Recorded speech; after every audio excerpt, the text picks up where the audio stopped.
Commercial शहर हुबली धूल की चादर में लिपटा हुआ है। सड़कें हो या चौराहे, हर तरफ उड़ती धूल ने लोगों की जिंदगी मुश्किल कर दी है। हालात ऐसे हैं कि लोग सिर्फ परेशान नहीं बल्कि बीमार भी हो रहे हैं।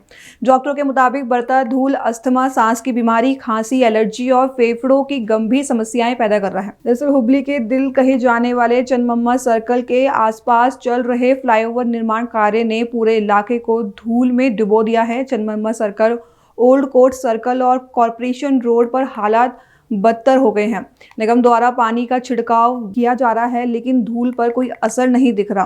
पल्मोनरी विशेषज्ञ का कहना है कि बढ़ता ट्रैफिक और निर्माण कार्य एयर पोल्यूशन को बढ़ा रहा है, जिससे अस्थमा, सांस की बीमारी, खांसी, एलर्जी और फेफड़ों की गंभीर समस्याएं सामने आ रही है। रोज 20 से 30 मरीज ओपीडी में पहुंच रहे हैं। अब सवाल यह है कि आखिर कब हुबली को धूल से राहत मिलेगी। नमस्कार, ನಾನು ಡಾಕ್ಟರ್ ಕಿರಣ್ ನಿಲುಗಲ್, ಹುಬ್ಬಳ್ಳಿ ಚಿಡುಗುಪ್ಪೆ ಆಸ್ಪತ್ರೆಯಲ್ಲಿ ಶ್ವಾಸಕೋಶ ತಜ್ಞನಾಗಿ ಕೆಲಸ ಮಾಡುತ್ತಿದ್ದೇನೆ. ಇವತ್ತು ನಿಮ್ಮೊಂದಿಗೆ ನಾನು ವಾಯು ಮಾಲಿನ್ಯ ಅಥವಾ ಏರ್ ಪೊಲ್ಯೂಷನ್ ಬಗ್ಗೆ ನಿಮ್ಮ ಜೊತೆ ಸ್ವಲ್ಪ ವಿವರವಾಗಿ ಹೇಳಲು ಇಷ್ಟಪಡುತ್ತೇನೆ. ಒಂದನೇದು ಏರ್ ಪೊಲ್ಯೂಷನ್ ಅಥವಾ ವಾಯು ಮಾಲಿನ್ಯ ಎದಕ್ಕೆ ಆಗುತ್ತದೆ? ಇದರಲ್ಲಿ ತುಂಬ ಕಾರಣ ಇದೆ. ಒಂದನೇದು ಕನ್ಸ್ಟ್ರಕ್ಷನ್ ಆ್ಯಕ್ಟಿವಿಟೀಸ್ ಅಥವಾ ಕಟ್ಟಡ ನಿರ್ಮಾಣ. ನೀವು ನೋಡ್ತಾ ಇರ್ಬೋದು, ಇತ್ತೀಚಿನ ದಿನಗಳಲ್ಲಿ ಹುಬ್ಬಳ್ಳಿಯಲ್ಲಿ ತುಂಬ ಕನ್ಸ್ಟ್ರಕ್ಷನ್ ಆ್ಯಕ್ಟಿವಿಟೀಸ್ ನಡೀತಾ ಇದೆ. ಪರ್ಟಿಕ್ಯುಲರ್ಲಿ ರೋಡ್ ನಿರ್ಮಾಣ ಆಗ್ತಾ ಇದೆ. ಇದರಿಂದ ಧೂಳ ತುಂಬ, ರೋಡ್ ಮತ್ತು ಫ್ಲೈಓವರ್ ತುಂಬ ಕಟ್ಟಡ ಕೆಲಸ ನಡೀತಾ ಇದೆ. ಇದರಿಂದ ಪಾರ್ಟಿಕ್ಯುಲೇಟ್ ಮ್ಯಾಟರ್, ಏರ್ ಪೊಲ್ಯೂಷನ್ ತುಂಬ ಜಾಸ್ತಿ ಆಗಿದೆ.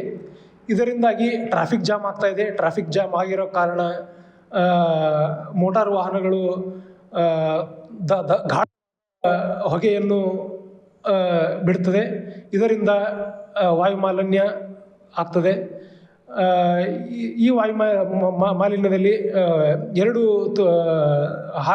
ವಿಷಕಾರಿ ವಸ್ತುಗಳಿರ್ತದೆ. ಒಂದನೇದು ಪಾರ್ಟಿಕ್ಯುಲೇಟ್ ಮ್ಯಾಟರ್ ಅಂತೀವಿ, ಪಾರ್ಟಿಕ್ಯುಲೇಟ್ ಮ್ಯಾಟರ್ 2.5. ಈ ಪಾರ್ಟಿಕ್ಯುಲೇಟ್ ಮ್ಯಾಟರ್ 2.5 ಏನಂತೀವಿ, ಇದರ ಸೈಜು 2.5 ಮೈಕ್ರೋಮೀಟರ್ಗಿಂತ ಕಡಿಮೆ ಇರುತ್ತದೆ. ಇದು ನೀವು ಸೇವಿಸಿದಾಗ, ಇನ್ಹೇಲ್ ಮಾಡಿದಾಗ ಶ್ವಾಸಕೋಶದ ಡೀಪ್ ರೀಜನ್ಸಲ್ಲಿ ಅಲ್ವಿಯೋಲೈ ಮತ್ತು ಸ್ಮಾಲ್ ಏರ್ವೇಸ್ ತನಕ ಹೋಗಿ ರೀಚ್ ಆಗಿ ಅಲ್ಲೇ ಡಿಪಾಸಿಟ್ ಆಗಿ ಕೂಡ್ತದೆ. ಇವು ತುಂಬ ಸಣ್ಣ ಇರೋ ಕಾರಣ ಇವು ಮೂಗು ಮತ್ತು ಬಾಯಿಯಿಂದ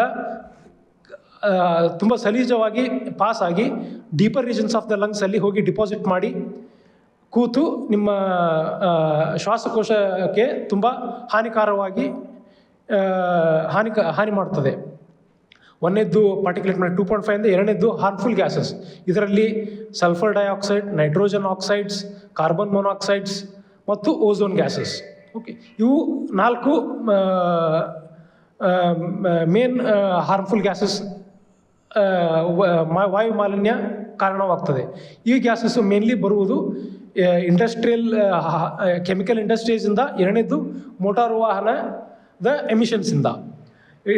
ಸೊ ಈ ಟ್ರಾಫಿಕ್ ಜಾಮ್ ಆತಂದರೆ ಹಾರ್ಮ್ಫುಲ್ ಗ್ಯಾಸಸ್ ಎಲ್ಲ ಏರಲ್ಲಿ ಹೋಗ್ತದೆ ಮತ್ತು ವಾಯು ಮಾಲಿನ್ಯ ಆಗ್ತದೆ. ಇದರಿಂದಾಗಿ ಫಸ್ಟ್ ಆರ್ಗನ್ ಅಫೆಕ್ಟ್ ಆಗೋದೇ ಶ್ವಾಸಕೋಶ ಅಥವಾ ಲಂಗ್ಸ್. ಇದರಲ್ಲಿ ಪರ್ಟಿಕ್ಯುಲರ್ಲಿ ಅಸ್ಥಮಾ ಜಾಸ್ತಿ ಆಗ್ತದೆ. ಇತ್ತೀಚಿನ ದಿನಗಳಲ್ಲಿ ನಾವು ಅಸ್ಥಮಾ ಪೇಷಂಟ್ಸ್ ತುಂಬ ನೋಡ್ತಾ ಇದ್ದೀವಿ ನಮ್ಮ ಚಿಟುಗುಪ್ಪೆ ಆಸ್ಪತ್ರೆಯಲ್ಲಿ. ಸ್ವಲ್ಪ ಜನ ಆಕ್ಸಿಜನ್ ಕಡಿಮೆ ಆಗಿ ಅಡ್ಮಿಟ್ ಆಗಿ ಆಕ್ಸಿಜನ್ ವೆಂಟಿಲೇಟರ್ ಕೂಡ ರಿಕ್ವೈರ್ಮೆಂಟ್ ಕೂಡ ಬೇಕಾಗಿದೆ ಸ್ವಲ್ಪ ಪೇಷಂಟ್ಸಲ್ಲಿ. ಇದು ಇವನ್ ಚಿಕ್ಕ ಮಕ್ಕಳದಿಂದ ವಯೋವೃದ್ಧರಿಗೂ ಇನ್ವಾಲ್ವ್ಮೆಂಟ್ ಆಗ್ತದೆ. ಎರಡನೇದ್ದು ಕ್ರಾನಿಕ್ ಅಬ್ಸ್ಟ್ರಕ್ಟಿವ್ ಪಲ್ಮನರಿ ಡಿಸೀಸು. ಮೂರನೇದ್ದು ವೈರಲ್ ಇನ್ಫೆಕ್ಷನ್ಸ್, ಬ್ಯಾಕ್ಟೀರಿಯಲ್ ಇನ್ಫೆಕ್ಷನ್ಸ್. ಐದನೇದ್ದು ಲಂಗ್ ಕ್ಯಾನ್ಸರ್ಸ್. ಇವು ಮೇನ್ ರೋಗಗಳು ಈ ವಾಯು ಮಾಲಿನ್ಯದಿಂದ ಆಗುವ ಶ್ವಾಸಕೋಶದ ರೋಗಗಳು. ಶ್ವಾಸಕೋಶವಲ್ಲದೆ ಬೇರೆ ಅಂಗಾಂಗಗಳಿಗೂ ಹಾನಿ ಮಾಡ್ತದೆ ಇದು ವಾಯು ಮಾಲಿನ್ಯ. ಹಾರ್ಟ್ ಡಿಸೀಸ್ ಆಗಿರ್ಬೋದು, ಕಿಡ್ನಿ ತೊಂದರೆ, ಚರ್ಮ ಮತ್ತು ಕಣ್ಣಿನ ಅಲರ್ಜಿ ಕಾಯಿಲೆ ಕೂಡ ಈ ವಾಯು ಮಾಲಿನ್ಯದಿಂದ ಆಗ್ತದೆ. ಇದರಿಂದ ಈ ವಾಯು ಮಾಲಿನ್ಯದಿಂದ ನಿಮ್ಮನ್ನು ಪ್ರೊಟೆಕ್ಟ್ ಮಾಡ್ಕೋಬೇಕಾಗ್ತದೆ. ಒಂದನೇದ್ದು ನೀವು ಮಾಸ್ಕ್ ಧರಿಸುವುದು. ನೀವು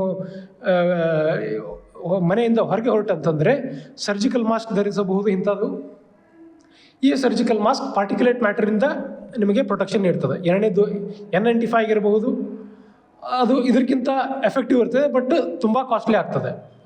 ಈ ಮಾಸ್ಕ್ಗಳು ಓನ್ಲಿ ಪಾರ್ಟಿಕ್ಯುಲೇಟ್ ಮ್ಯಾಟ್ರಿಂದ ಮಾತ್ರ ನಿಮಗೆ ಪ್ರೊಟೆಕ್ಷನ್ ನೀಡ್ತದೆ. ಹಾರ್ಮ್ಫುಲ್ ಗ್ಯಾಸಸ್ ಯಾವುದಂತಂದರೆ carbon monoxide, sulphur dioxide, nitrogen oxides ಅದನ್ನು ಪ್ರೊಟೆಕ್ಷನ್ ನೀಡುವುದಿಲ್ಲ.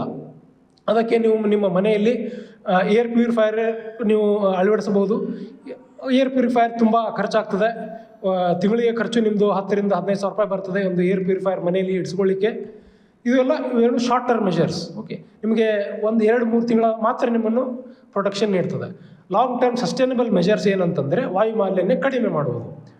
ವಾಯು ಮಾಲಿನ್ಯ ಕಡಿಮೆ ಮಾಡೋದೇ ನಿಮ್ಮ ಲಾಂಗ್ ಟರ್ಮ್ ಪ್ರೊಟೆಕ್ಷನ್ ನೀಡುತ್ತದೆ. ಮೂರನೇದು, ನಿಮ್ಮ ಆಹಾರ ಪದ್ಧತಿಯಲ್ಲಿ ಸ್ವಲ್ಪ ಚೇಂಜಸ್ ಮಾಡಬೇಕಾಗ್ತದೆ.